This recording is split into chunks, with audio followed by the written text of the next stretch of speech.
чиновников слушаю, вот они говорят, как же нам вернуть людей, которые поверили России, там, на Донбассе, в Крыму, как же нам их вернуть? Мы же должны не только территории, людей возвращать. Некоторые даже договорились до того, что россияне, оставайтесь в Крыму, живите, Мгм. ничего страшного, там такое, ну как не страшно, я говорю, но у нас там было 15%, сейчас уже, наверное, 8%, а Мгм. если я останусь, там у нас будет 3%, нас можно будет просто, так сказать, смахнуть со стола, да, что у вас не Мгм. существует крымских татар. Я считаю, мое глубокое убеждение, что мы слишком много думаем о людях, которые предали нас, и слишком мало говорим и думаем о людях, которые сохранили верность. Правильно. Вот даже подсознательно. И это не первый раз. Я в эфирах разных каналов сидел. И а что мы будем с этим делать? Говорю, слушайте, а может быть обсудим, что мы, как мы будем помогать крымским татарам выжить в этой ситуации и сохранить и свою как бы веру в будущее? А может быть мы будем патриотам помогать в Донецке, в Луганске приблизить час, когда восстановит целостность? Что мы все время думаем про людей, которые, в общем, в лучшем случае плюнут нам в спину? В лучшем случае. Розумієте, тема деокупації і повернення, відновлення, скажімо, України на тимчасово окупованих територіях, вона постійно порушується.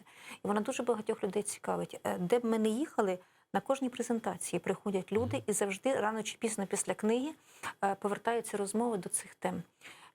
Кожен пропонує свій якийсь варіант, але факт той, що ця тема людям Это болит. болить. Да, Вона не это, кстати, байдужа. хорошо. Это очень Так, хорошо. вона Да. не байдужа, вона, незважаючи на те, що минуло вже 8-й рік пішов, Мгм. її не забули. А в душі люди не змирилися з окупацією, немає бажання зафіксувати статус-кво і лишити так, як є. Досі у людей твердий намір і бажання, і величезна така. Ну, І весь час думається на перспективу, що далі. І абсолютно нормально, що пропонуються різні варіанти. Хтось боїться, хтось остерігається, у когось це все зав'язано на власних страхах, на власному, скажімо,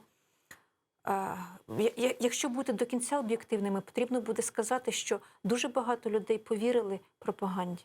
Дуже багато людей мають спрощене уявлення про ці події. Дуже багато людей для себе прийняли те, що вони покликали Путіна, значить вони винні, і все. І забудемо, і про це більше не думаємо. Це захисні механізми такі. Тамара, Ирина, это правда. Но мы возьмем книгу любую про войну, про любую причем войну, и мы там найдем пропаганду, коллаборационизм. Просто не принято говорить, что там, ну, и когда Наполеон был, и когда Гитлер был, и Муссолини, присоединялись разные люди.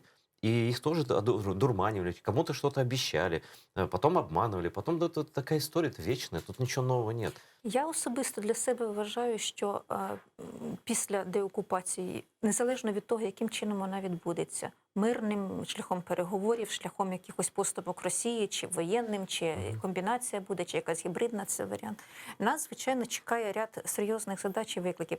Вони складні. Але що у цьому світі просте? В принципі, це робота, яка абсолютно по силам державі. Це робота, яку Україна може провести, виконати. В Україні є ресурси, є люди, є методики навіть, не наші, хай будуть запозичені, але як при бажанні це все можна адаптувати, це використати і відпрацювати, і зробити так, щоб це було насамперед відповідало інтересам України, українців, кримських татар. Це складно буде, це затратно, там, це будуть якісь конфлікти, звичайно, це будуть якісь особисті драми там, в певному, але на рівні історичному, скажімо, ми цю роботу проведемо і виконаємо. Ну, тобто я не панікую.